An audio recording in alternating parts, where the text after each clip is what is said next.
Morgan Thomas Show. Brought to you by Black's Tire Inc. Here we go. You are watching and listening to the Morgan Thomas Show. Man, let me tell you something.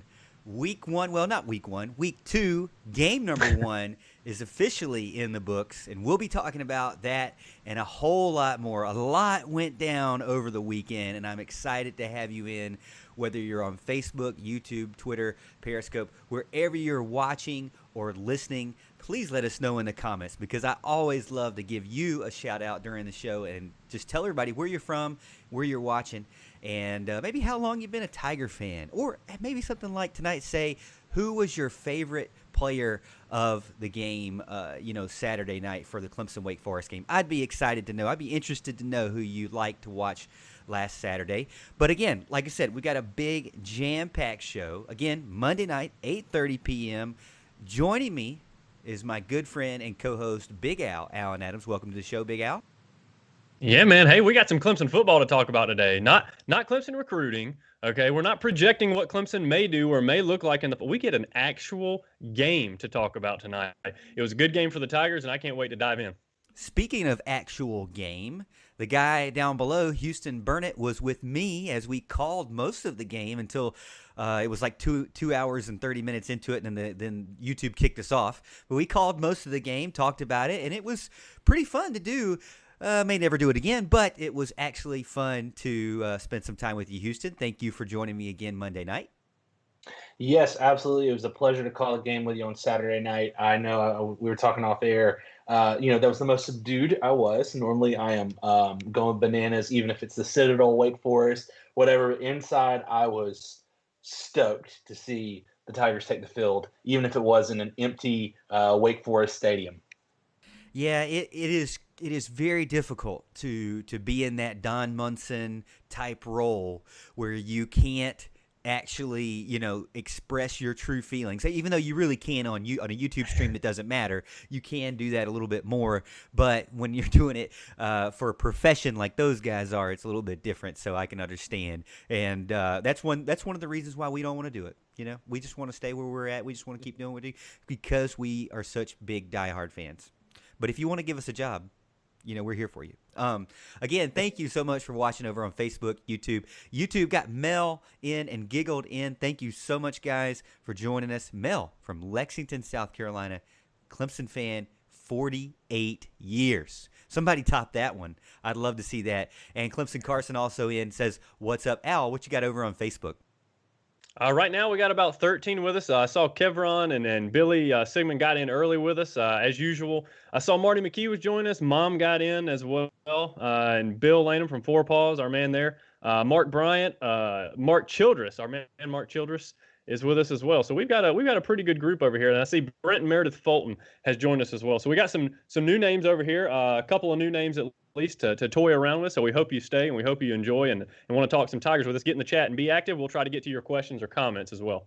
Brayton, Bo, welcome in. And, YouTube sent me an email and said that our site is up 343% from last 28 days to this 28 days. And you know what that means? It means college football, baby. That's what that means, because we typically do pretty well on YouTube, and excited to see the fan support out there. But it's been kind of tough. Not only has it been the off season, but it's been the worst off season of my college football fandom with COVID-19 and everything going on. So excited to get back in and talk some college football, and that's what we're going to talk about. But before we get into college football, I want to tell you about a longtime sponsor of ours and one that we hold dear, and that is Black's Tire Inc. of Westminster, South Carolina. Black's Tire Inc., family owned and operated since 1971. I'm talking grandfather, I'm talking father, and now the son is holding it down over there. And I think some aunts and uncles sprinkled in there as well. Family owned and operated, 1971. If you need new tires, brakes, alignments, tire repair, or just looking for a friendly professional to help answer your questions, check out Black's Tire Inc., located 1415 East Main Street. Again, Westminster, South Carolina. Give them a call, 864-647-9292, or check out blackstirinc.net. Clemson Carson also makes a good point. 92 subs away from 1,000, everybody. 1,000 1,000. 92. Okay, and 1,000, what does that really mean? It's not that big a deal. It is a big deal because it means that we get super chat. And I don't know what that does, but it sounds really cool. So help us out. Make sure you like the video. I'm going to go ahead and like it. Does it give you negative points if you like your own video? Well, we'll figure it out. I'm going to like it. Make sure you like it and then share it with a friend, or make sure you subscribe too. I'll really appreciate it. But again, let's get started into segment number 1 because we have a ton to talk about, and I will make sure to give you a shout out. Got a ton of people in chat basically saying where they're from and how long they've been Clemson Tiger fans. And but I'll get you a shout out later on. But segment number 1, kind of something I want to call, I kind of dubbed a $2 bill segment. All right, this is something that we're gonna do. We're gonna kind of give our thoughts over the weekend. So here's some thoughts I had. It's gonna be kind of a round table style. All right, so first game on my list. All right, this is Iowa State, Louisiana Lafayette. Raging Cajuns, Iowa State. Now, Ellis, my good friend Ellis Tolbert, is going to have a show tomorrow night. Go check him out over on Facebook. He was telling me that Iowa State's going to be good, going to be a good contender, and I was really looking forward to this game. But I believe that Brock Purdy and the Cyclones kind of fell flat on that game. Was kind of disappointed there. So a little bit frustrated. Now it looks like, again, here we go again, Oklahoma State. We'll find out about Oklahoma State come Saturday. But Oklahoma looks pretty legit. Here we go again. Spencer Rattler again. Same old thing again. So what do you guys think? Do you think that Iowa State, is this one of those things they'll trip up but they'll correct it? Or is this one of those things where, sound the alarms? Because this is one that I picked. I don't remember what you guys picked on this one. I think Al picked Louisiana. I'm not sure, but correct me if I'm wrong. Yeah, I'm pretty sure Houston and I both picked Louisiana. We kind of nailed this one, which is great because we didn't do great over the weekend. We did all right. We certainly weren't 4-4, were we, Houston? So, I think we did. I think we did pretty well picking against the spread. We went 5-3. I really thought the FSU game was going to make something happen for us. They looked pretty comfortable early, and of course, then they got the huge upset from Georgia Tech. How embarrassing for Florida State, a once proud program. But Iowa State, yeah, I think they can bounce back from this. I think they typically start slow. We talked about Brock Purdy. We've talked him up in the offseason as well. So I don't think it's going to be a huge deal. Again, it wasn't a conference game, so. I think they have time to right the ship. Now, will they? Who knows? We'll see how it goes. But I think this Louisiana team was better than people were giving credit for. Yeah, I agree. I mean, I personally said that they've had a track record of struggling in game 1. So don't mean to toot my own horn, but I'm kind of tooting my own horn here. And that's why I think they'll be able to at least somewhat right the ship. With a 10-game season or 11-game season, how many ever the Big 12 is doing, I'm not sure.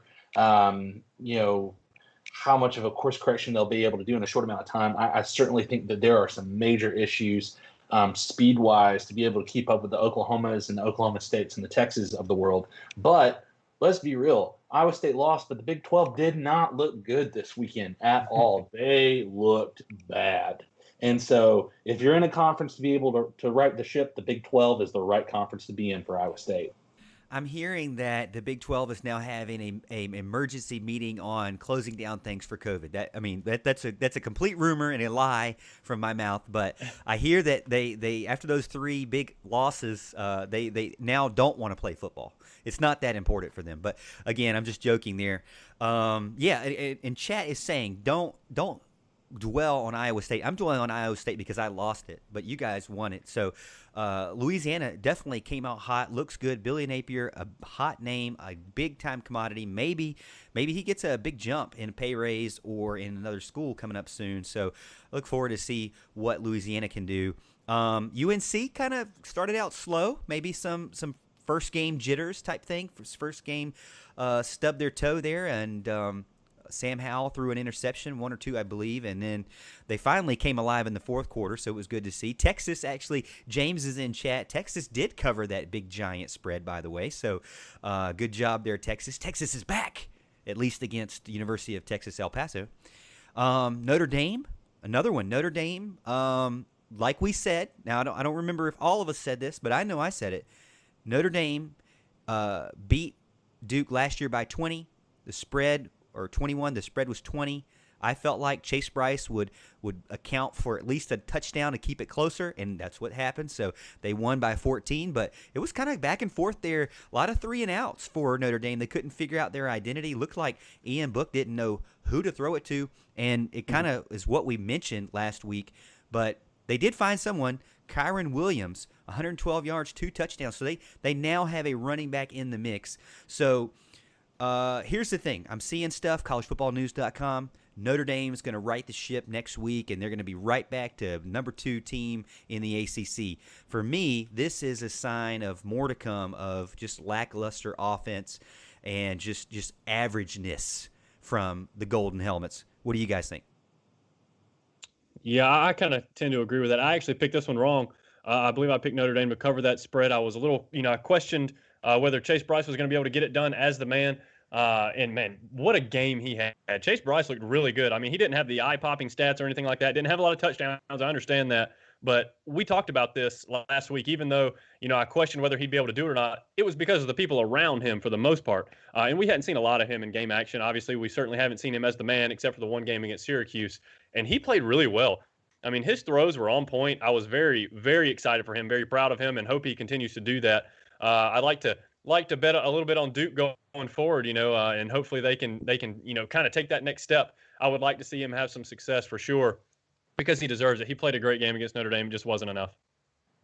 Yeah, I agree. And just to think about this, you have an extra year of eligibility. So now Chase Bryce has 3 years counting this year. You could really see David Cutcliffe being able to build a program around Chase Bryce. He had a great game. It just his supporting cast wasn't all there. I know there were some turnovers that were really key. I did end up getting this pick right. And for me, even though a lot of people are saying that Notre Dame is still number 2, I heard a podcast today said that Notre Dame still is very capable of beating Clemson. I think what Duke did is provide a game plan going forward of more talented teams to be able to beat them. That Ian Book did not look spectacular.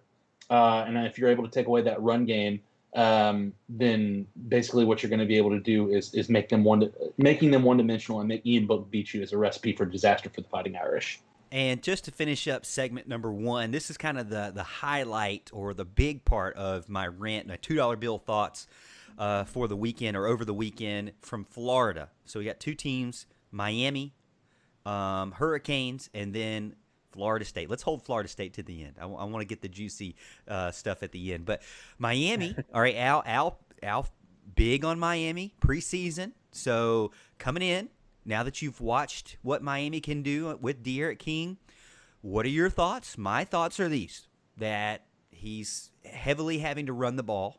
Okay, mm-hmm. He's coming out in some very obvious passing plays where not designed to run it, has no one to throw it to, so then he has to run. Now the good thing is he's a very talented runner, and he is successful in running the ball, and he was successful running the ball. They also have Cameron Harris, who is a really good running back as well, so they kind of developed this tandem of a 1-2 punch there. And Clemson's going to be playing them in a couple of weeks towards the beginning of October. So we'll be looking forward to see how they continue to develop that relationship. Not really too concerned about their passing game, but their running game seems to start to have something going early on. Are you feeling good about Miami still, or what's your thoughts? I'm feeling pretty average, really, against Miami. They actually covered the spread. I picked them to cover the spread, and they did cover the spread. So you would think overall it'd be a pretty good win. I was relatively unimpressed with what I saw. I don't want to say with what I saw from De'Aaron King because he had a good game. He played well. He looks like he's bulked up a little more. He looks a little bit slower than he used to look at Houston. I kind of noticed that. I mean, he was just a dynamic playmaker in Houston, and he kind of was in this game. He had his fair share of plays. Don't get me wrong, but I was looking for a little bit more from him. We know he's going to take off and run. He doesn't have an offensive line. I was kind of disappointed with Rhett Lashley's play calling. And I think Houston actually mentioned this. Houston was not sold on him. I saw a lot of runs up the middle, a lot of counter plays, and I'm like, these guys don't have an offensive line. What are you doing? Now, a lot of them ended up getting broken for bigger runs, but it's not because they were that good of play calls or anything like that. It's because the defense just couldn't make a play. And that's not going to happen against teams that aren't named UAB. So I was a little disappointed, but overall they had a decent game. I wasn't overly impressed with their defense. But look, I mean, they held them to 14 points. That's not bad. So I can't really say I'm high on them right now after what I saw, but they did cover the spread, so you got to give them a little credit there. That is exactly what I was going to say. Red Lashley, not impressed. Trying to run similar to the Auburn 2013 offense, which at the time was considered revolutionary. Now that could get snuffed out very quickly, especially when you don't have the talent like that 2013 Auburn team. D'Eriq King is, to me, kind of in the same par as Nick Marshall. Not a great passer, very good runner. But Louisville might have a chance to expose. Similarly, what I think is the recipe for disaster for Notre Dame: take away the run game for Miami and make D'Eriq King have to beat you with his arm. That could be a real problem playing Louisville this weekend for Miami. And then the other team from Florida, the team we love to hate, Florida State. Florida State, who, James asked us in chat. He asked us multiple times, what was our thought? I told him in chat, I said, hey, this is not an easy one to pick because Georgia Tech is on the rise. Florida State is trying not to just close their program down. But there is a little bit of hope considering you have a new quarterback. Now, here's the thing. That game was terrible, but it also, any momentum that they had, that game was kind of squashed at the beginning because of bad weather. So they had like a 73-minute delay. I don't know what it was. I'm just exaggerating there. But Florida State comes out, gets a score, and then they get on a huge delay, have to kind of reset and start over. And then Georgia Tech, I'm getting asked on Twitter, is Jeff Sims the real deal? Well, we talked about Jeff Sims being a good recruit, and not only that, how embarrassed do you have to be as a Florida State fan to know that a former commit just came into your house, won the starting job at a rebuilding school that just has a second-year coach, came into your house and won the game. Now, and also put 277 yards on you. So, is Jeff Sims the real deal? Well, I'm a big person against awarding the Heisman week one. Let's not award the Heisman to anyone week one. But yes, he did well. But as I responded to Blake on Twitter, it's not so much that Florida State or Georgia Tech is awesome now. It's probably more that Florida State is just still terrible, really, really bad, and has got a long way to go. And Mike Norvell, obviously we talked about this last week, didn't start off on the right foot, got called out on social media for some, mistruths, and so they got a lot to repair there. And if you're a Georgia Tech fan, you're happy. If you're a Florida State fan, I don't even know why they want to play any more games after that. Yeah, it's going to be a tough road for Florida State. I mean, we got to talk about some of the games that I picked right, because this is not one I picked correctly. I picked FSU, and like I said, I thought early that I was going to be in good shape. I was like, I'm going to pick one up on these guys, and the delay happened, and man, Florida State never got any semblance of momentum after that thing.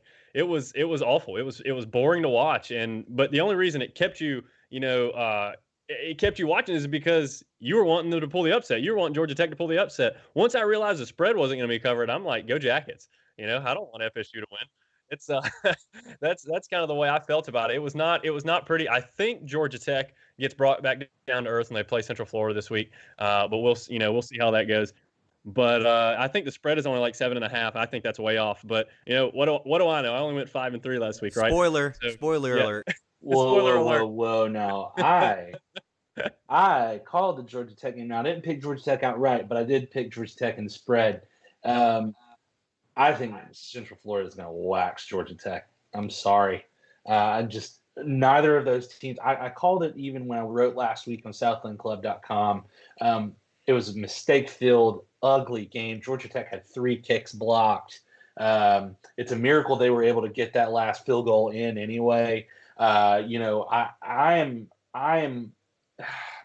Both of those teams are bad, and that's the only way that I can put it. And I just feel like if you're a Florida State fan looking at this game, it's almost like an exact replica of Game 1 under Willie Taggart. Now you aren't blown out at home, but it's got that same feel. Like you have a big drive at the beginning of the game, and then the air just gets sucked out of the program.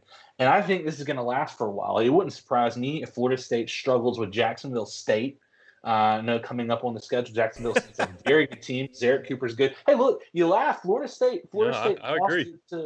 Florida State lost a couple years ago to Virginia Tech and then struggled the next week with Samford. It sucked the air right out of the program, and it wouldn't surprise me if it happens again. This is going to be a major problem. Georgia Tech, on the other hand, I mean, I think they could be 4-6, 5-5 at the end of the year, or 5-6, 6-5, something like that. They're decent enough to win against some games against some lower competition, but against some upper tier ACC competition, they're going to struggle, I think. As my dad always says, couldn't happen to a nicer person or nicer crowd there. So, again, not Florida State fans here on this show. Sorry if you're tuning in. But yeah, so that was kind of our $2 bill thoughts over the weekend. We really appreciate you tuning in for that, and hope you enjoy your $2 bill with a tiger stamp on it if you have one. Show it out. We got people over on Facebook and YouTube still. Man, I got a ton of people on Facebook. This is what I'm talking about. Man, you make it through a COVID off season for shows like this where you have a ton of people watching. Thank you so much. Get in the chat. Let us know. We can't see when you join. We can see when you join on Facebook. Can't see when you join on YouTube. So get in the chat and let us know. Got Thomas Nolte from Charleston, or you could say West Ashley. He says, big Tiger fan. Grandfather graduated in the 50s rather. Lives now in Mooresville, North Carolina. Hey, West Ashley, we know that's Charleston Sports Pub area, and we really appreciate our sponsor there. But let us know where you're from, how long you've been a Tiger fan, what was your favorite thoughts or your thoughts of the game last night. We'd love to talk them through as we go through tonight. We're going to give our Clemson football Game 1 grades. So that's position by position grades coming up, segment number 2 right now. But before we get to that, let me tell you about segment number 2 sponsor, and that is Tiger Sports Shop. We don't just dress for success, we TS for success. Tigersports.com. Go check out Tiger Sports on Tiger Boulevard or in downtown Clemson. Get your Clemson gear. Alan and I are wearing our Clemson gear from the Tiger Sports Shop, and we love it. There we go get all of our Clemson gear every week. Before the first game of the season, we go down there and get our new Clemson orange gear, and we really appreciate Sean and Julie for supporting us. I'm kind of looking forward to I talked to Sean. I'm looking forward to that, getting maybe a new soccer jersey going in, because the soccer team's supposed to be really good this year. And I want to kind of support a soccer. I'm always wearing this polo, but it's beautiful. It's an orange orange. It's a purple. I'm always wearing orange, but purple and with orange tiger paw Nike polo there. And Al, what you got? I have an orange and white stripe polo. This is actually Tiger Sports Shop brand. Okay, we've talked about this before. They have all the best brands. They have Cutter and Buck, Nike, Antigua. They have Tommy Bahama. They have Southern Tide. Another kind of off brand is Varsity Tailgate, and then they have Tiger Sports Shop brand. That is their very own brand. It is the same quality apparel at a more affordable price. So you're going to want to check out the Tiger Sports Shop brand. I've always said they have the biggest and baddest selection in Clemson. Everybody knows it. Check out their downtown location. Check the one on the US 123 bypass. Go in there, talk to Sean or Julie, tell them the Morgan Thomas Show sent you. All right, so let's get started with segment number 2. And let me actually go to segment 2's scene here where you got Tiger Sports on the screen there. Okay, now we got Tiger Sports on the screen, so you can see that there while we go through segment number 2. That is Clemson's offensive and defensive grades for last game. Let us know if you think we're off or on, or what your grades are. I'd like to know and compare our notes together. But to get us started out, I want to know, roundtable here, offensive and defensive players of the game. For player of the game for me, I've got Trevor Lawrence, 351 yards passing, 3 touchdowns.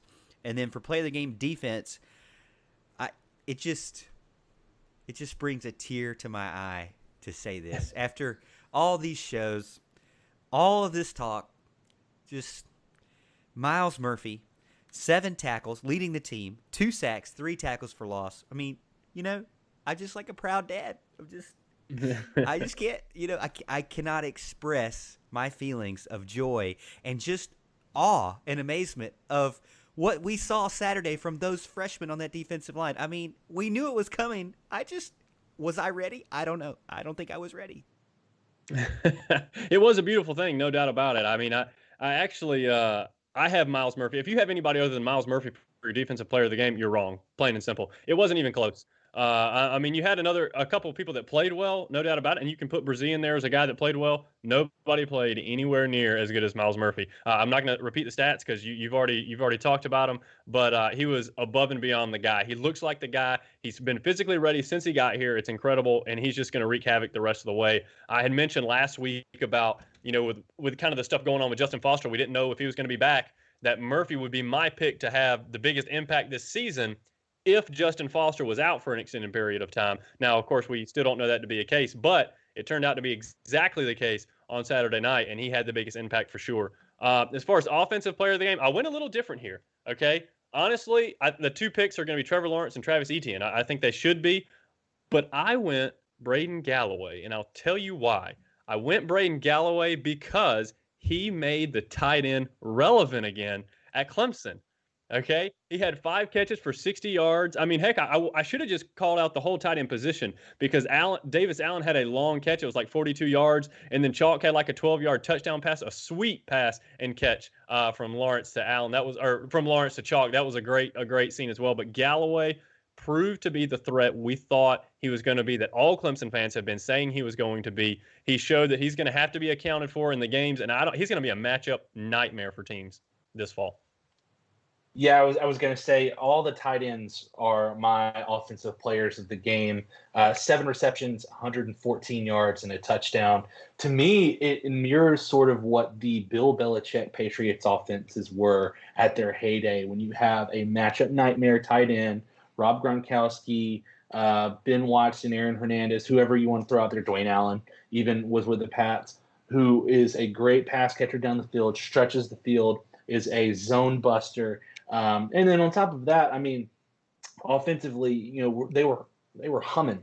Basically, with Trevor Lawrence being able to make his reads now, there was a lot less 50-50 balls. So I wanted to put Trevor Lawrence, but I think what Alan said, the tight end is relevant now that you see what Clemson's able to do with a matchup nightmare at tight end. You're gonna be seeing that a lot this year. And then Miles Murphy, I would say the only person on defense that I would be willing to just lob his name out there is Bryan Brzee on defense. Because, look, I know Miles Murphy was easiest to see on the field, but look, Bryan Brzee also had a pretty good impactful night, had a sack for himself, really made some big plays out there. So both freshmen looked like absolute 36-year-old grown men out there just taking care of business. Yeah, I'm not going to get emotional again. I just can't do that on this show. We got to move on and get things going. But again, man, it was just great to see a lot of people also saying they enjoyed seeing Travis Etienne do well.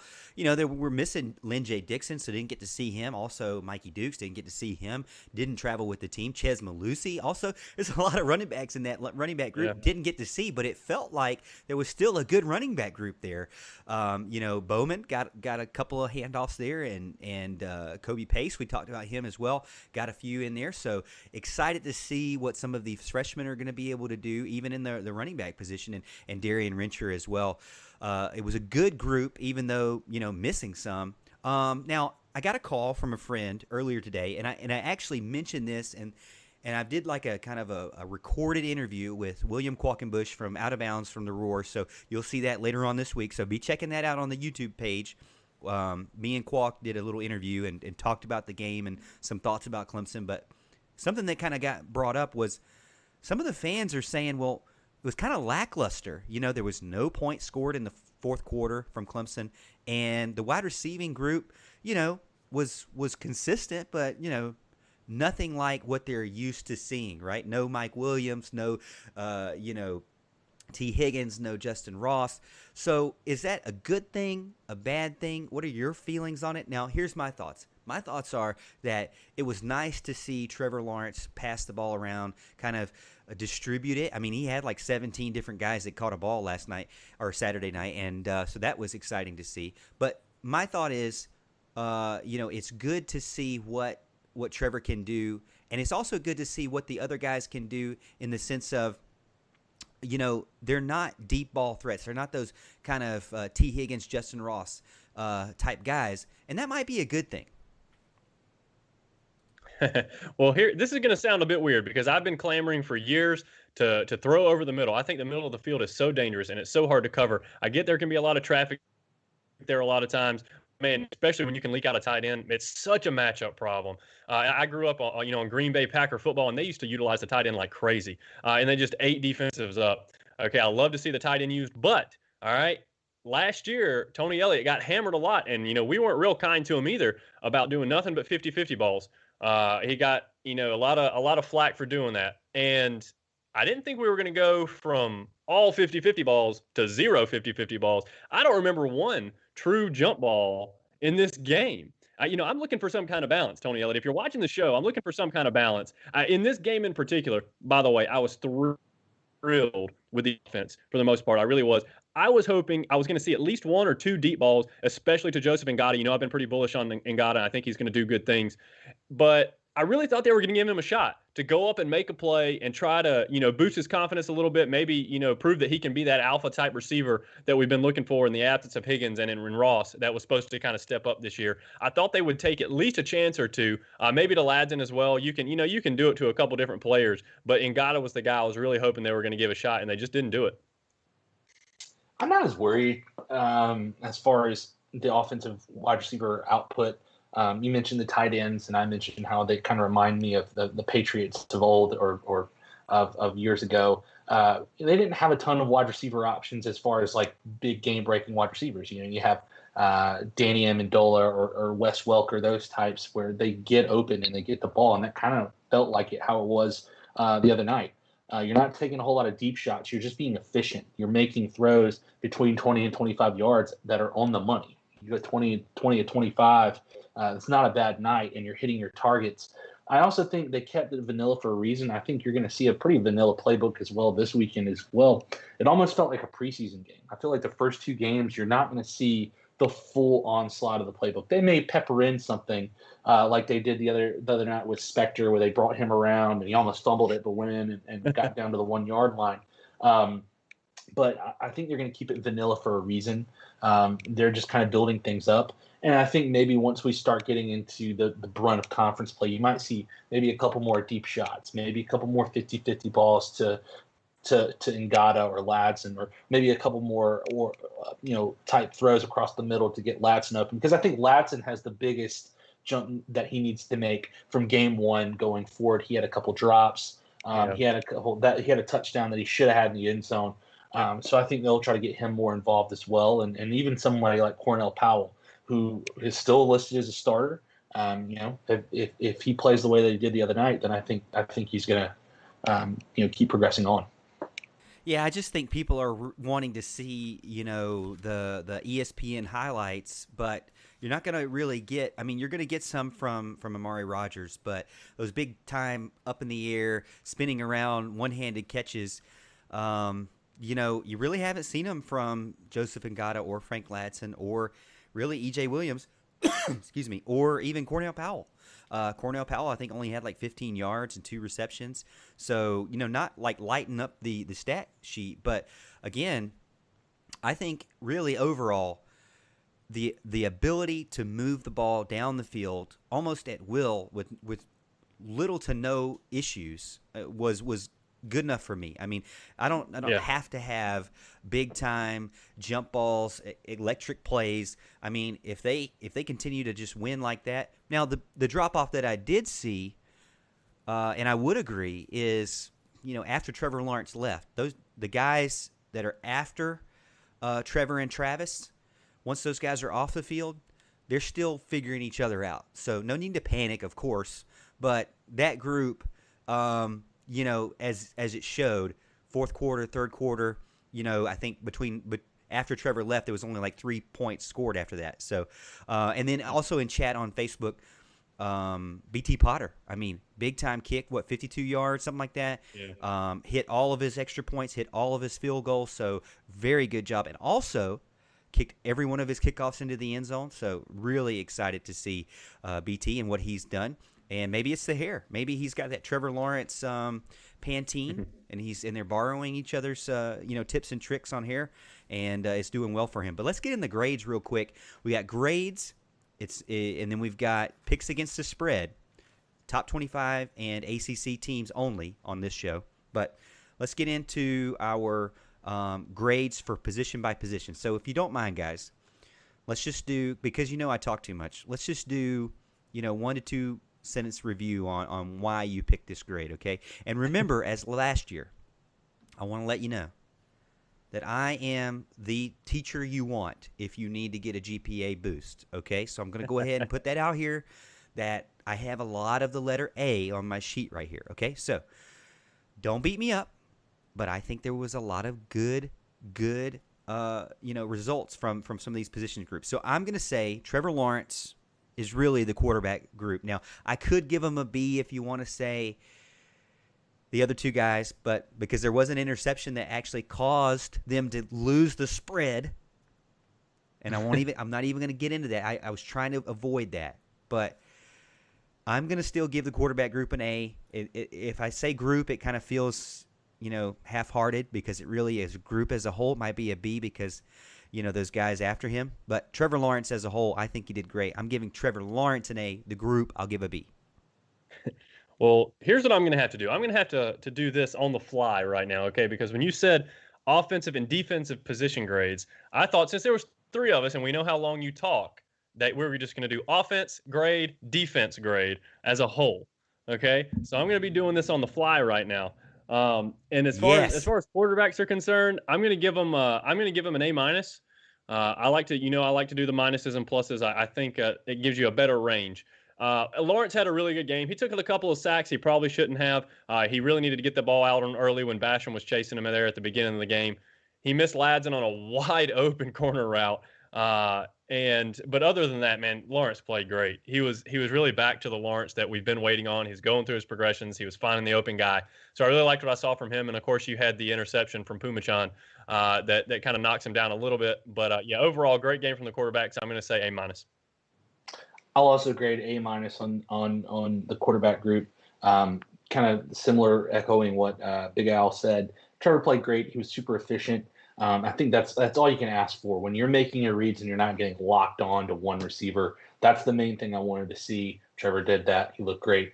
I'm not as worried about the backups. I know that they're trying to keep things vanilla right now. I don't expect much out of them. I kind of expected a turnover from one of the two, and we got that out of Pimichan. But overall, A minus out of the quarterbacks.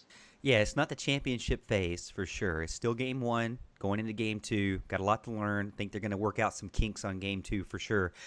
I'm going to do running back, wide receiver, tight end all together here, one by one, and then we'll go around. But I'm going to say an A for the running back group. I was very impressed with those freshman guys, and obviously Travis Etienne went over 100 yards and had a score, so I'm going to give him an A. Wide receivers, not going to give them a bad grade. I mean, I'm giving them a B based on, the fact they didn't have any touchdowns. The only receiving touchdowns came from the tight end. And so I can't really give them an A in that sense. Cornell Powell, Ngata, Ladson, Williams, just not really, lighting up the stat sheet. But they didn't, to me, I don't remember us calling a lot of drop passes or a lot of missed routes. It just seemed like, just an efficient marching down the field. Now, I do remember saying to Houston many times, well, there's another 12-yard pass that gets 5 yards after the catch. Well, there's another 10-yard pass that gets 5 yards after the catch. I mean, it was like the 12 to 10-yard range was automatic for Trevor and the wide receiver course. So I got to be kind of, I got to give him a good grade there. So I'm going to give him a B. And then tight end, I'm going to give him an A because they did get that score. Allen and Houston already named Braden Galloway as the player of the game. So you got to make sure that the tight ends have an A there. So A, B, A for me. All right, for running backs, I agree with you. I gave him an A as well. I thought Travis Etienne did what Travis Etienne does. He was just a couple steps away on several plays from being gone. He never really broke that real big one like we were waiting on. That's coming. Don't worry about that. He's still the Travis Etienne we all know and love. I thought Kobe Pace looked pretty good too. And Bowman, after that first run where he overran the blockers, he looked really good too. Rencher, we all already know he's a solid player as well, so I gave them an A.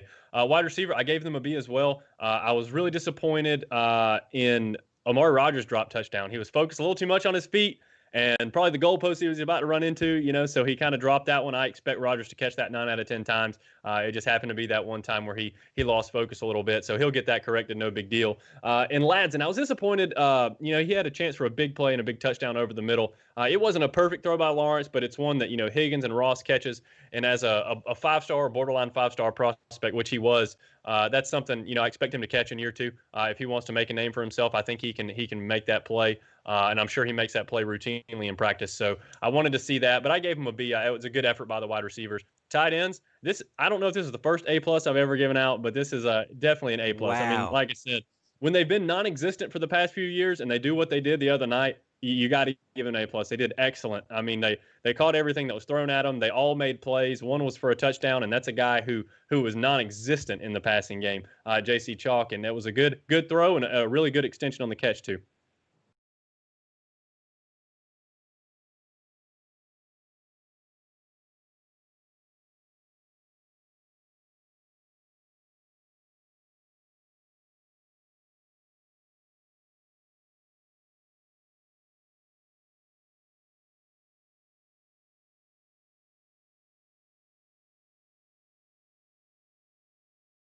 But so, anyways, it looks like the guys just dropped off of Skype. Sorry about that. And I'm going to try to get them back in as we're waiting. We're talking about our position grades.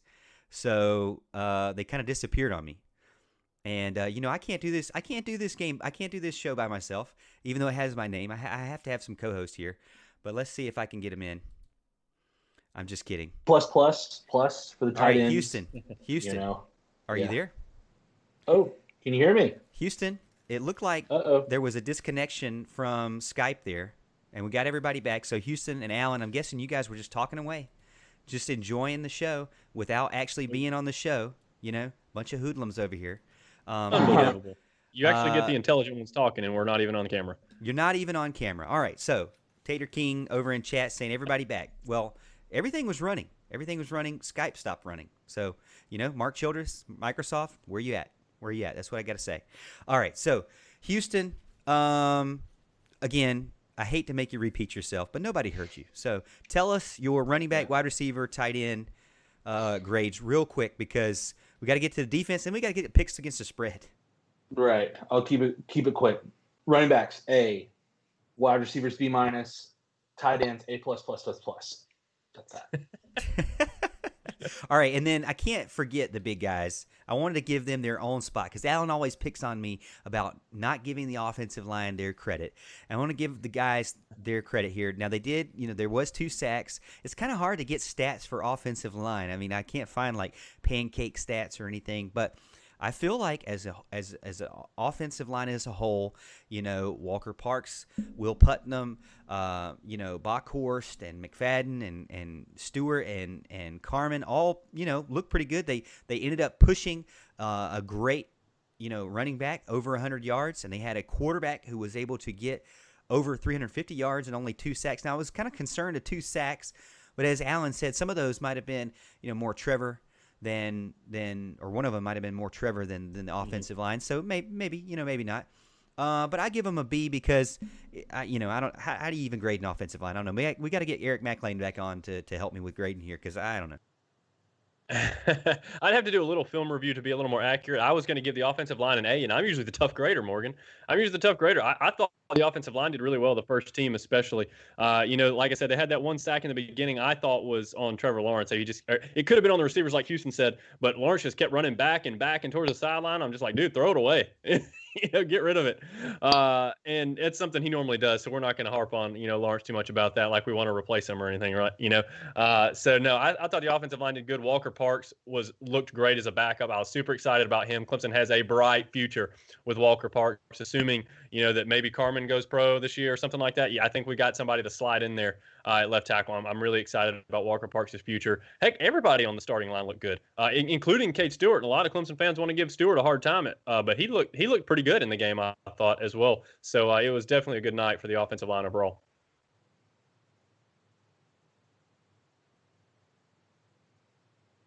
Houston's dead. Houston, hey, come on, man. That's really morbid. That's really morbid. Houston is frozen. We got a Houston freezing problem. I'll go ahead and tell you that Houston gave him an A. I mean, I'm just assuming, but we'll try to get him back on if we can. If he can't, then that's a great post. I mean, it's really nice. But It is good. Alan, I wanted to get over to defensive end, and I'm assuming that Houston will be able to get back on automatically, or I might have to give him a call again on Skype. We'll see. But good thing is, Carson in chat says Houston is a great statue. So I mean, give him an A on statue. All right, so I'm gonna say defense. I'm just gonna go through the whole thing because I feel like it takes longer to go one by one. But defensive end, I got to give him an A. I mean, Reagan Upshaw, great job, man. Just out of nowhere, just dominate. Did great. Really impressed. Obviously, Miles Murphy, best. Got my vote for number one player or best player on defense. And then defensive tackle only had 37 yards rushing. Now, I'm concerned about Tyler Davis being hurt, though, but chat's already saying that it looks like he's going to be out next game, but shouldn't be long-term. Linebackers, I'm giving it an A because I felt like 2.5 tackles for loss, 1 sack.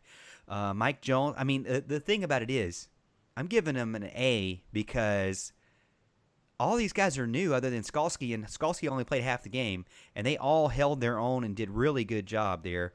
Cornerbacks and safeties, I felt like that was kind of the biggest weakness.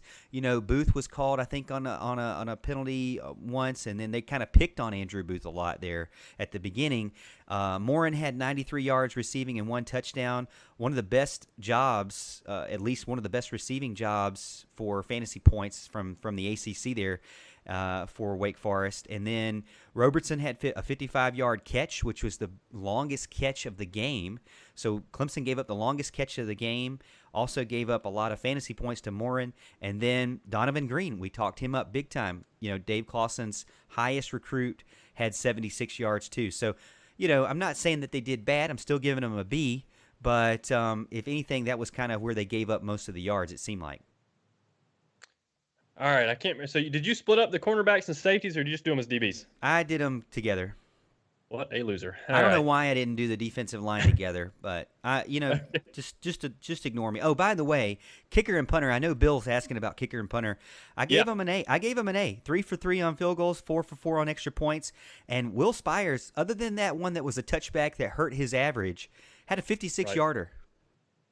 Yep. I'm going to go through mine. I did all the positions. So defensive end, I gave an A. Again, I mean, you're looking at Miles Murphy with a breakout game. Henry got a sack. That was nice to see. And again, we had the 2 guys that were gone that we thought were going to be our starters, and Justin Foster and Xavier Thomas. So, I mean, that's a huge deal. I'm very, very proud of Miles Murphy and can't wait to see what he can do. And Henry as well going forward. Defensive tackle, I gave an A-. They looked pretty good. Brzee, as we thought, made his impact early and made his presence known on that very first drive. I mean, he grabbed that guy and held on for dear life. That's incredible power, incredibly strong hands he has to have to do that. That was an awesome job. I was a little concerned near the end of the game when Tyler Davis went out. I didn't think we quite got the push that we were getting earlier in the game without Tyler Davis. So we're going to need, a Jordan Williams and Niles Pinckney to kind of step up and make sure the pass rush, isn't gone when Davis is out of the game, especially if he has to be out for any kind of extended period of time. Linebackers, gave it an A-. I thought they looked pretty good. I thought they looked pretty good overall. Didn't notice anything real good or bad. I like Jones. I thought Jones had a pretty good game. Everybody else was solid. I saw Spector flying around out there pretty good. Like I said, gave them an A-. Cornerbacks, I gave them a C-. Okay, I was not impressed. Booth had a rough night, guys. Okay, it's pretty well known. Okay, Booth had a rough night.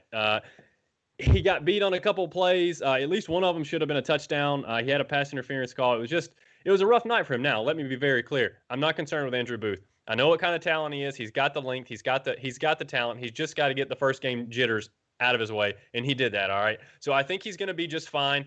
We were down our 2 best cornerbacks, or in my opinion, who was going to start at quarterback, which was Mario Goodrich and Derion Kendrick, so we hope to get them back. But from, all signs in camp, Booth had just passed Mario Goodrich for that spot. I think it'd be good to get them both out there to have that healthy competition and push each other to be better. But yeah, it was a rough night for the corners. They'll bounce back. No big deal there.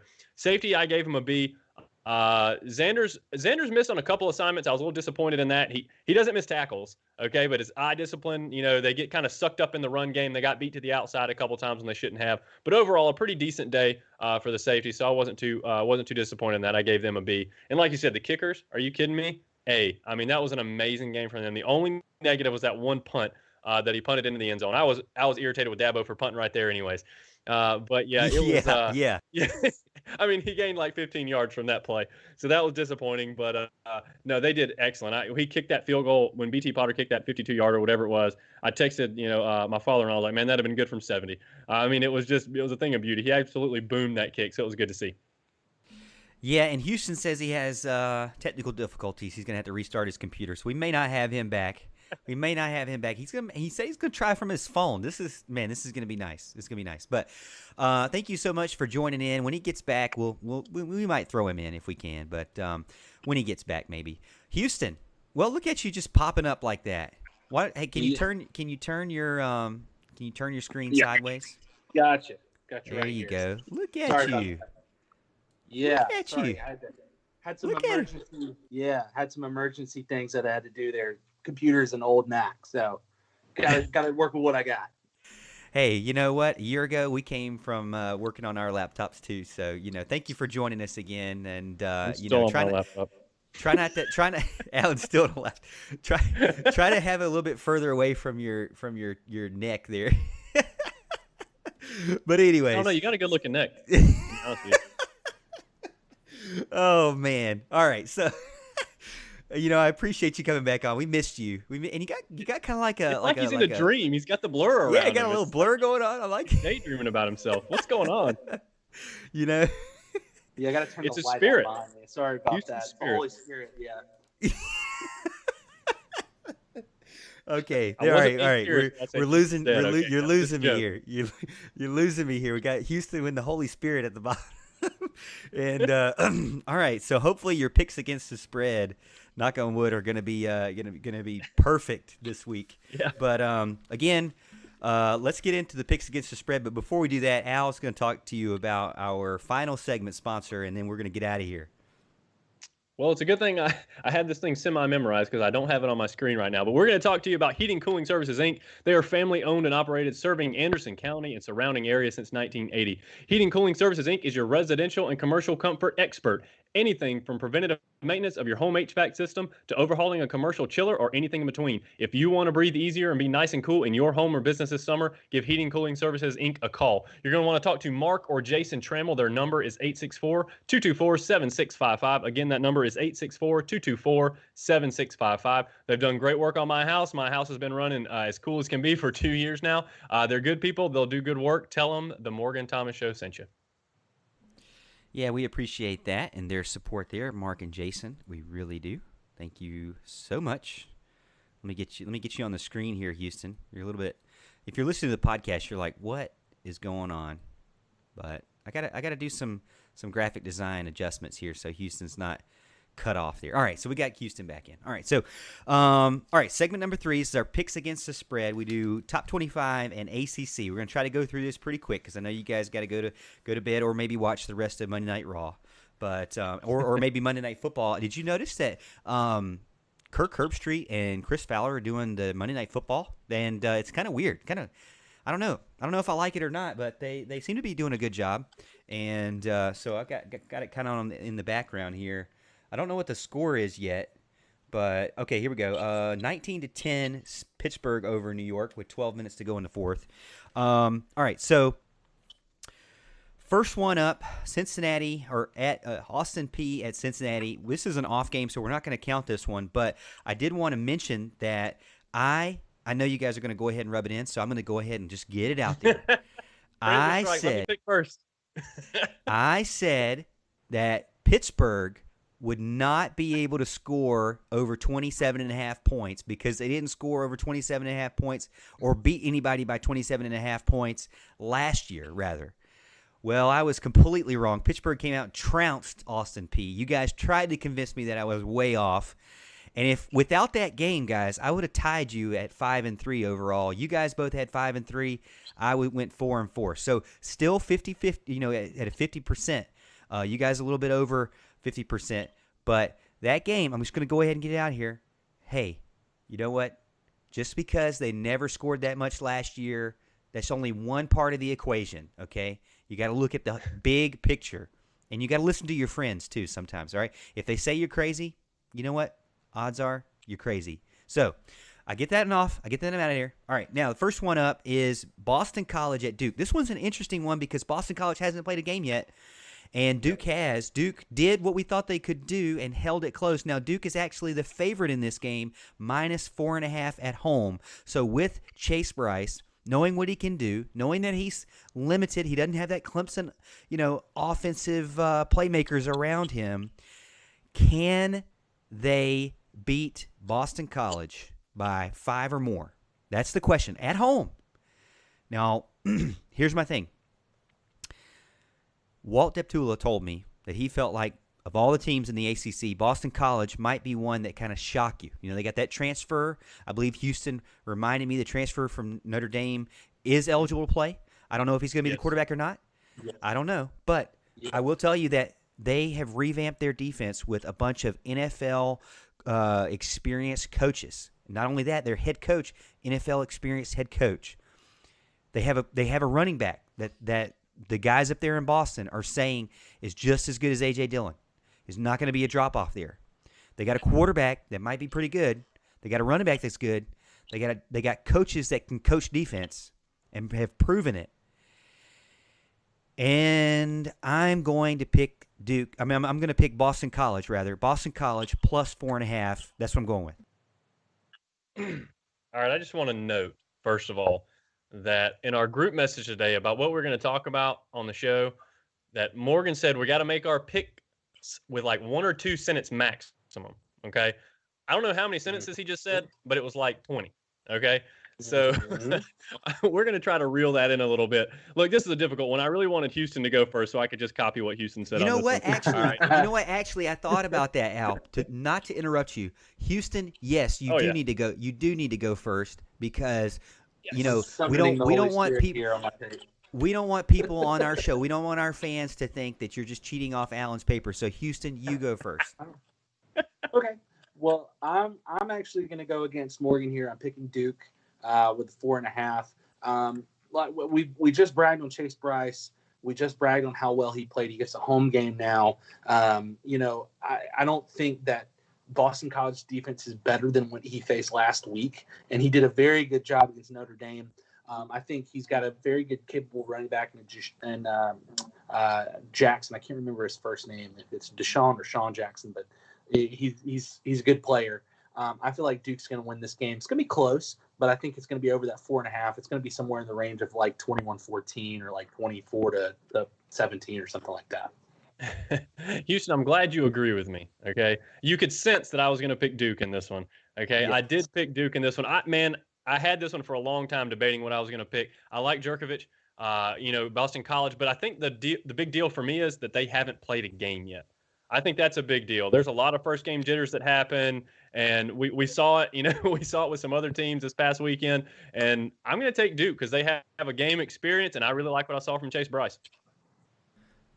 Okay, all right. Well, all right. So the next one is Louisiana Lafayette, a one that they're, at least from what I'm saying, it looks like they're ranked now.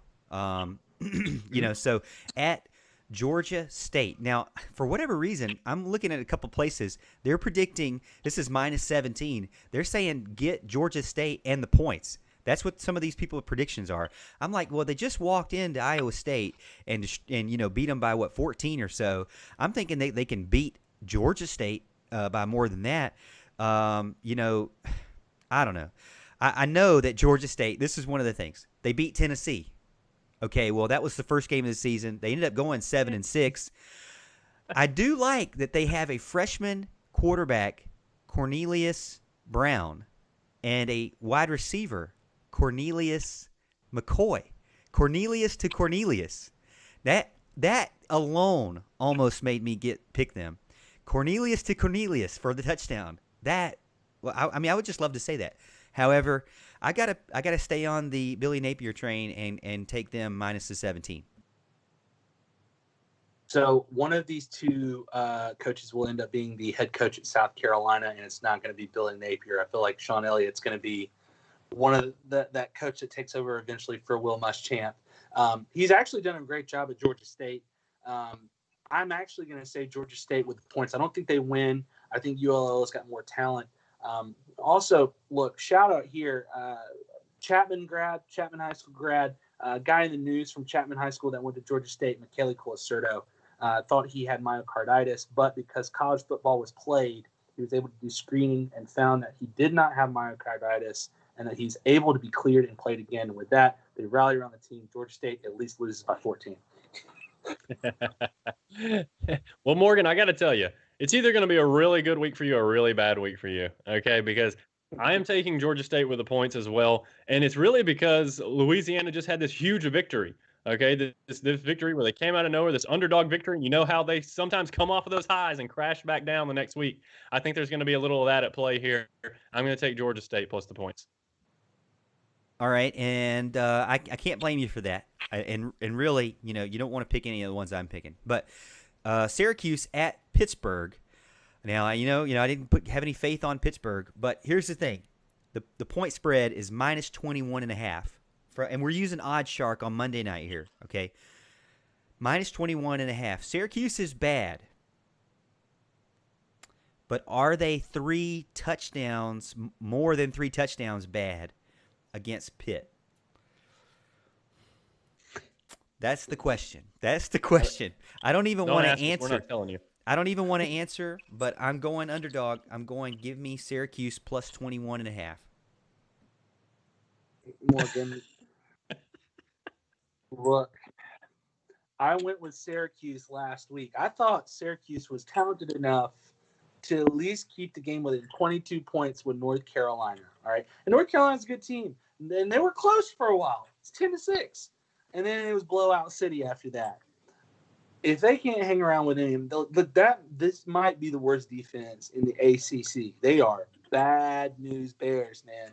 And Pittsburgh looked good. Mark Whipple's offense in Pittsburgh looked amazing, at least in his first game. I know it was Austin Peay, your favorite team ever, but I mean, they looked a little bit more spry than they have in the past. I'm taking Pittsburgh in this. This might bite me in the rear end later, but I think Pittsburgh's going to cover. Just to shake things up a bit, all right? I'm going to take Syracuse plus the points here. I'm going to take Syracuse plus the points here. I like Pittsburgh a lot too, Houston. I thought they looked really good. But again, I mean, what kind of idiot would pick Austin Peay to cover a spread, right? I know, Austin right? Peay is the worst of the worst, okay? So I'm going to give Syracuse a little bit of credit for holding North Carolina as long as they did, okay? So I'm going to give Syracuse a little bit of credit. I thought their defense showed a little bit at times, even I know you said how bad it was. I think they showed a little bit of ability. Again, North Carolina is a prolific offense. We understand that. And they held them to, I mean, heck, it's a good thing I didn't have any money on the game where I'd really been sweating that UNC game out for a little while. But yeah, I'm going to go Syracuse plus 21.5 here. Now, I'm not saying I did it, but you said what kind of idiot. But no one in particular, Morgan. I know someone who may have put their stimulus money on UTEP. I'm just saying. All right, so Tulsa at Oklahoma State. This was one I believe we were trying to pick last week, and now they're playing this week. But Tulsa at Oklahoma State, ranked Oklahoma State here. Again, Tulsa's got a good offense. This is one where I feel like I'm getting led into, you got to pick Oklahoma State because they're going to be the big dogs of the Big 12. They're going to beat everybody. But again, this is the first game of the season. Got a lot of problems starting out. Tulsa actually has a good offense and can hang, and a lot of the sites I'm looking at are picking it to be over the over-under, which I didn't write it down, but it's supposed to be a high-scoring game. At least that's what the experts are predicting. So to me, you can't have a high-scoring blowout, and this is at 23 points. Now, could they beat them by 23 points? Maybe. I believe they beat them by, I think last year they beat them by 20 or 21, so they kept it within that range.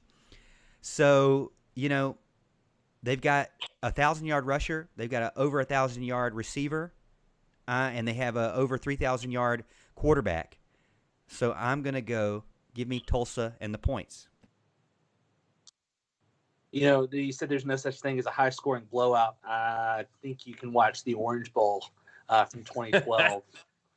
And I Don't think bring that's that what we're game gonna up. get. Yeah, I think we're going to have that, Blasphemy. though. I think you're going to have two teams that are going to score a bunch of points on each other, and Oklahoma State's going to run away with it in the end because they've got more talent and they make just enough stops. I think they cover this game. It's going to be a late cover. I would hammer the over in this game. Hammer the over if you whatever it is. But I think Oklahoma State covers late and wins the game 70-33 or whatever covers late in that. So Morgan, give me the spread again for this game. I had it 20.5, and you said it's 23. I've got 23. I'm going to Okay. refresh Odds Shark for you real quick. Let me just refresh. And, That's cool. yeah, I've got 23 right now. 23 right now. Okay, man, that kind of changes things a little bit. I Oh, had stop Oklahoma it. State. You do that every week, Al. Oh, I had that Oklahoma changes. State covering at 20.5. I've got it bold on my paper right here, but I'm not as comfortable with 23. I think Tulsa can score some points here, and just just so our humble show host does not go and get his feelings hurt, I'm going to go with our show host again and take Tulsa plus the points here. So Tulsa plus 23. I'm with you, producer Morgan. Morgan, we're probably going to fall in the hole big time after this, but hey, it's cool. We'll try to catch up later on. Yeah, there's always other weeks in advance, later on. But I'm going to tell you, you're not going to need it because Houston's going to be crying. He's going to be wanting to do over. He's going to be wanting to start over week 4, Right. whatever week we're on. All right, here's an interesting one. App State minus 3.5 at Marshall. Now Marshall's got Grant Wells, who had everybody drooled over him, 307 yards, 4 touchdowns, but it was against Eastern Kentucky. Okay, so just be careful how much you drool over that. He is a true freshman, or at least a redshirt freshman, rather. And their original starter at quarterback transferred out. Now, we know why, apparently, because this guy's good. Minus 3.5. I'm thinking, App State was supposed to be one of the best teams in their league again, as they always are. I'm thinking, even though it's at home, that was my first thought is, man, this guy was hot, and he's going to be at home. He should continue to be hot. But this year, home field advantage is so much different, and App State is a way better team. So I'm going to say App State minus 3.5. I have a tendency to agree on App State 3.5. This is going to be, to me, the game, the power of the Group of 5 game of the weekend. Both of these teams are good. Look, I was impressed by Grant Wells. I know you're hating on Eastern Kentucky, but Grant Wells could sling it. I was impressed. App State came out and had to fight against a up-and-coming Charlotte team last weekend. I watched a lot of that game. Both of those teams were really impressive to me. Will Healy's doing a lot of good things at Charlotte. I think App State's going to get the win. They do go over 3, but it's going to be a close game. I think App State pulls away late just because of the inexperience at quarterback in Marshall. And I think they'll win somewhere along the 7-10 range. All right. Yeah, I'm actually going to go with you guys on this one as well. I'm going to take App State minus 3.5. Thought they looked pretty good this past week. Nothing super special. Charlotte was able to hang in, but Charlotte's not a bad team either. So I'm going to go with App State. They're going to win this game by 4. You would be absolutely stunned at how often Vegas gets this right on the money, ladies and gentlemen. It's a lot of fun, and it's a lot of heartache too, as well. A lot of sweating it out when you're watching these games. So I'm going to take App State to win this one too. I'm writing down these stipulations here too, like a game of horse. Houston said Oklahoma has to come back late. If they don't come back late, I'm giving you a loss. Allen says win by 4. If they don't win by 4, I'm giving you a loss there too. So just letting you know, don't call it. Don't call the shot if you can't make the shot, gentlemen. So just know that. All right, University of South Florida, the Fighting Jeff Scotts at number 7, Notre Dame minus 26. Now, statistically, I saw somewhere where Notre Dame minus 26, that kind of spread in September, they're like undefeated in the past couple of years. So they have history again, on their side. But everybody's saying that Notre Dame's just going to turn it on again. This next, week 2, they're going to work out the kinks, then they're going to get right back to it. Now, they do have a running back that's really good. Now, South Florida, is kind of an average team. They're kind of below average in their conference, and it is kind of a rebuild there. Jeff Scott had a lot of offensive linemen missing, even though they won against the Citadel last weekend, or this past weekend. But minus 26 at home, can Notre Dame beat South Florida by more than 26? You know what? I'm going with a Clemson guy here. I'm going. Give me South Florida plus 26. I don't care if it's crazy. I'm going with Clemson. I'm going to say Notre Dame covers this one. Look, I want Jeff Scott. I want Jeff Scott to win this game. That would be amazing. But watching what I did of last weekend's game against Citadel, he's got a lot he's got to replace there. And I think the final was 20-6. Not a lot of points on the Citadel. Citadel is not the top tier SoCon team like some of the others that people play. I think Notre Dame ends up running away with it. I'm afraid I agree with Houston on this one. Trust me, I wanted to pick South Florida so bad in this game. I was looking at the scores, looking at what happened, and I'm like, man, they can keep it within 26, can't they? Can't they? And I'm just like, no, I don't think so. I just don't think they can. And I don't. Like I said, after last week, I'm not a huge believer in Notre Dame either. But I just think they're a better team. I think they're going to pull away in the end. I think they'll build, 2-3 touchdown lead probably by halftime, and then score just enough to keep from a garbage score to cover the spread in the end. So I think Notre Dame's going to take this one. You got to sprinkle in some underdogs here, guys. And you got to follow me sometimes. Maybe I know what I'm talking about. Maybe I don't. I picked Syracuse as an underdog and Tulsa. Oh yeah, true. Okay, so I'll give you that one. Charlotte at number 12 UNC minus 27.5. Now, I'm scared of these high 20s marks, but Sam Howell and everybody were able to kind of get it together. Sage Surratt, ACC Player of the Week on defense, and so I'm going, give me UNC. They beat a ton of teams. They were able to beat a lot of teams late in the season. Mercer, NC State, Temple by more than 27.5. So I think they can do it again and beat Charlotte by more than 27.5. I think this is a case of something that's closer than the experts think. Charlotte is more talented than people think and give them credit for. I was on the Syracuse bandwagon last week, and for 3 quarters, I thought, "Hey, I'm gonna be 6-2 rolling into next weekend." But then Syracuse's defense just imploded. I think Charlotte's gonna hang around in this game, and I think they keep it under 27. I think North Carolina is capable of beating them 21, 24 points. But 27, I think Charlotte's going to fight to the end. Maybe see that backdoor bad beat come in this weekend, but I think Charlotte's going to be able to come in under that 27. Yeah, I'm going to take UNC in this one as well. I think they got some of those first half kinks worked out. And this last week against Syracuse, and hopefully we're going to see the offense we all expected to see at the start of this game in Game 2 against Charlotte. But Houston, you're right; they are a better team than people think they are. I just think UNC, when firing on all cylinders, is a really good offensive team. I think it's going to be tough to stop. Now, if they want to keep the playbook vanilla, and they may do that against Charlotte, it could come back to bite them. But right now, I'm going to assume they're going to try to sling it around. I'm going to take the Tar Heels. Here's one that chat's been talking about, been wanting big time. Number 14, University of Central Florida, UCF, at Georgia Tech. Now, Georgia Tech coming off a big win with Jeff Sims as a factor at quarterback. Passed for 277 yards and beat Florida State, a team he was originally committed to. But, unfortunately, they're going to have to play or host Central Florida, minus 7.5 favorite there. So, Central Florida, can they beat Georgia Tech by minus 7.5? Dylan Gabriel returns, and he's going to be throwing to Trey Nixon and Marlon Williams, at least what I have down here.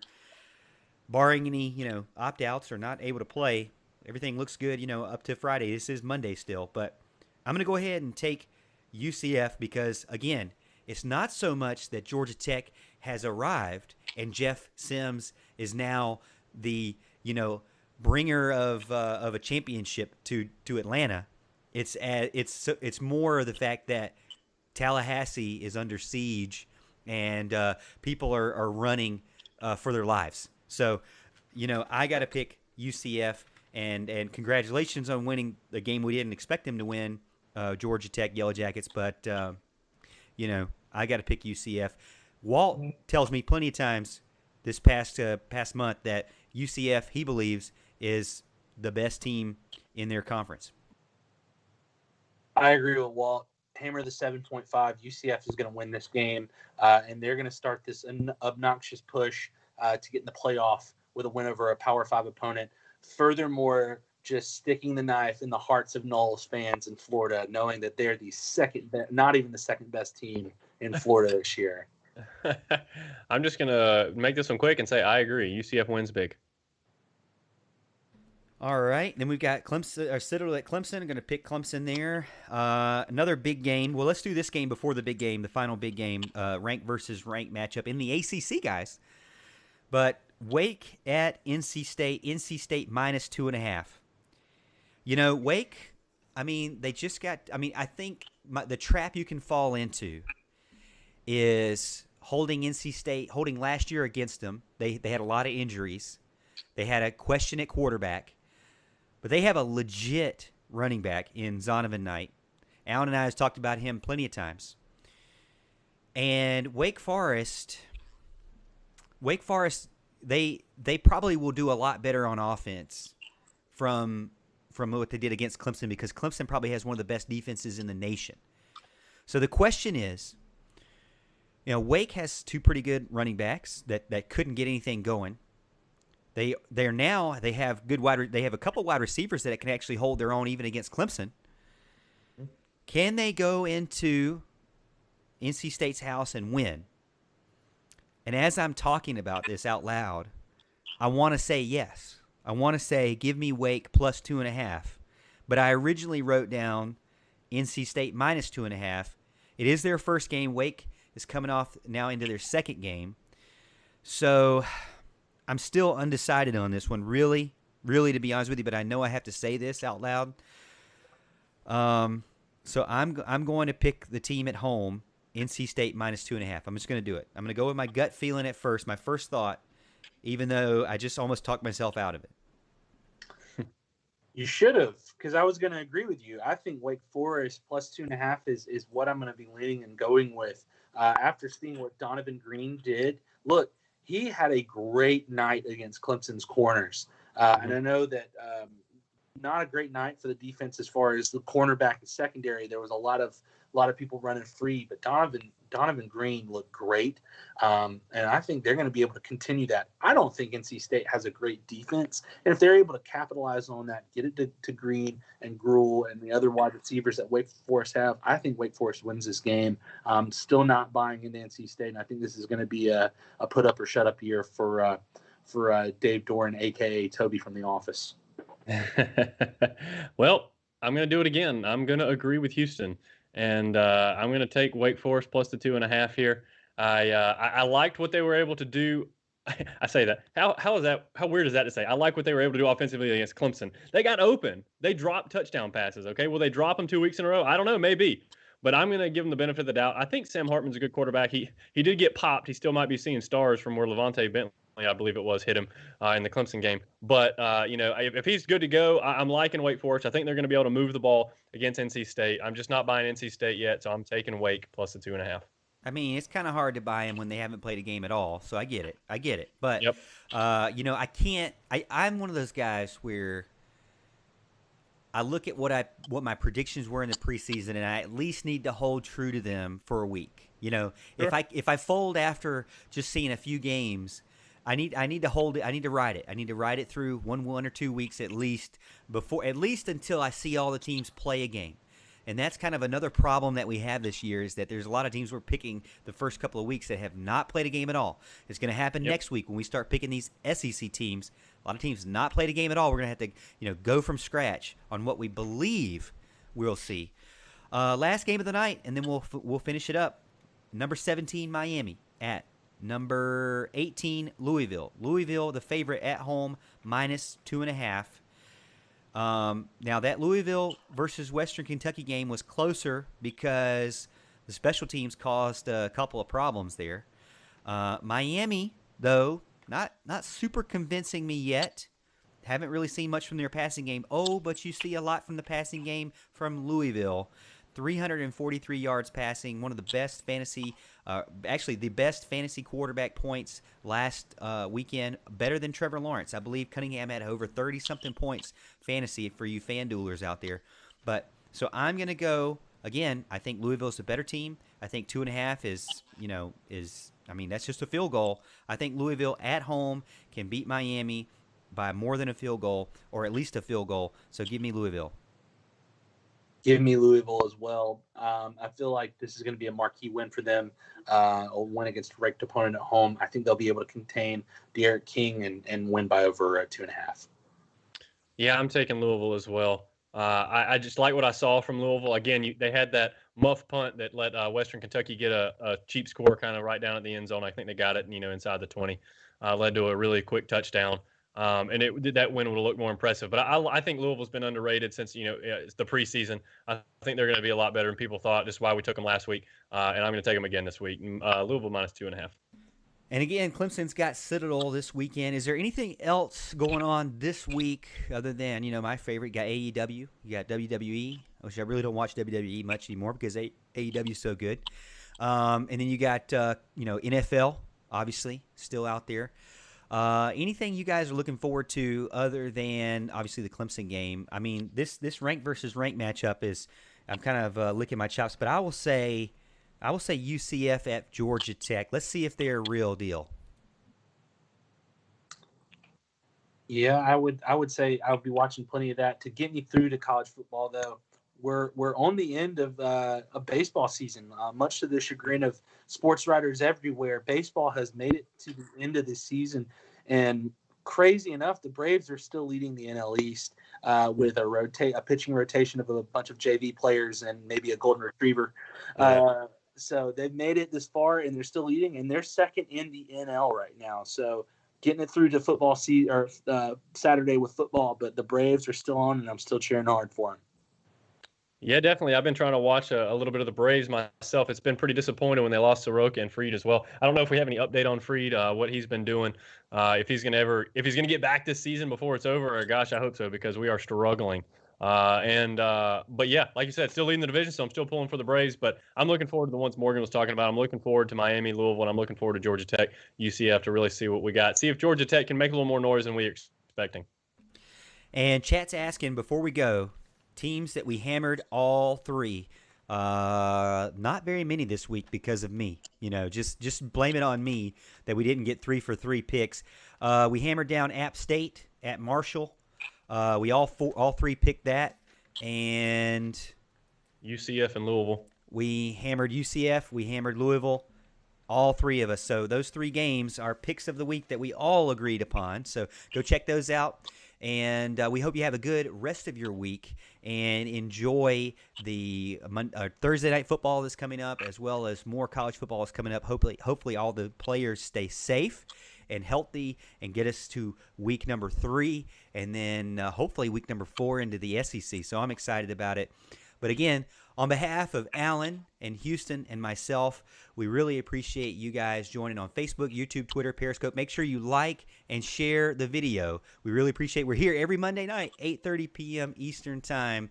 If you miss anything, go check out our highlights. I'll have them done maybe tomorrow night. Go check out the highlights on our YouTube page or check out our podcast anywhere you listen to podcasts.